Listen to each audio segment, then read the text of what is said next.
La 23e année du règne de Joas, fils d'Achazia, roi de Juda, Joachaz, fils de Jéhu, fut intronisé roi d'Israël à Samarie, où il régna durant 17 années.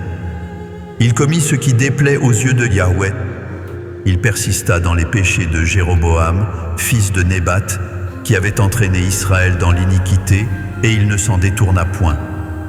Alors la colère de Yahweh s'embrasa contre Israël, et il les livra au pouvoir de Hazaël, roi de Syrie, et de Ben-Hadad, fils de Hazaël, durant toute leur vie. Joachaz implora la face de Yahweh. Yahweh l'exauça car il avait vu l'oppression qu'Israël endurait sous le joug du roi de Syrie. Et Yahweh accorda un libérateur à Israël, si bien que les fils d'Israël échappèrent à l'emprise des Syriens et purent de nouveau habiter dans leur demeure comme autrefois.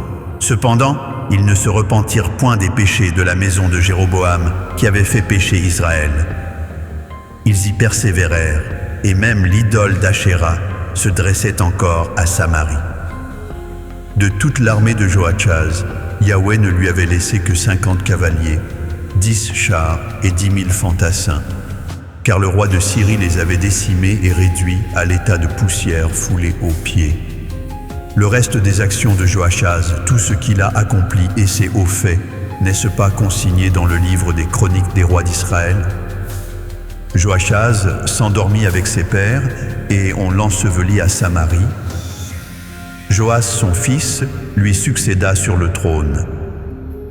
La 37e année de Joas, roi de Juda, Joas, fils de Joachaz, monta sur le trône d'Israël à Samarie, où il régna 16 années. Il commit ce qui déplaît aux yeux de Yahweh. Il ne se détourna d'aucun des péchés de Jéroboam, fils de Nébat, qui avait fait pécher Israël, mais il y marcha avec la même obstination.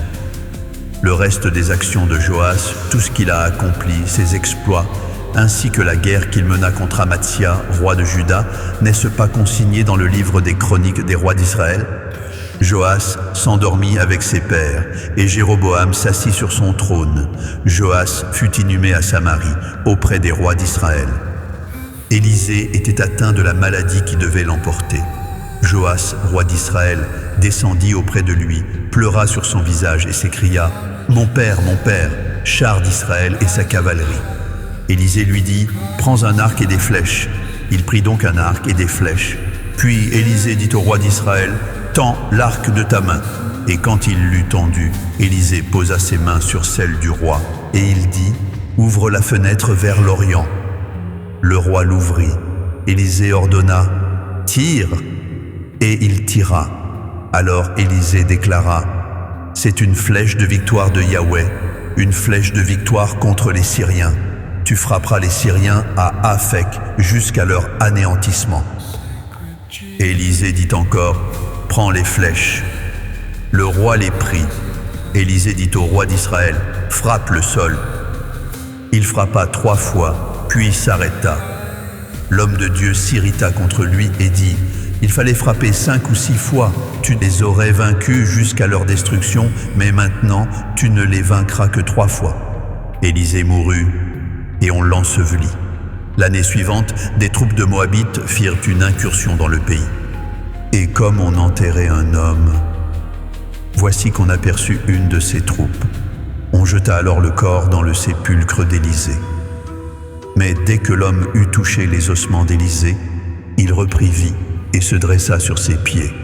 Hazaël, roi de Syrie, avait opprimé Israël durant toute la vie de Joachaz. Mais Yahweh leur accorda sa miséricorde et eut compassion d'eux. Il tourna son visage vers eux en vertu de son alliance avec Abraham, Isaac et Jacob. Il ne voulut pas les détruire et, jusqu'à ce jour, il ne les a pas rejetés loin de sa face. Hazaël, roi de Syrie, mourut et Ben-Hadad, son fils, régna à sa place. Joas, fils de Joachaz, reprit des mains de Ben-Hadad, fils de Hazaël, les villes que Hazaël avait arrachées à Joachaz, son père, par la guerre. Joas le bâtit à 3 reprises et recouvra ainsi les villes d'Israël.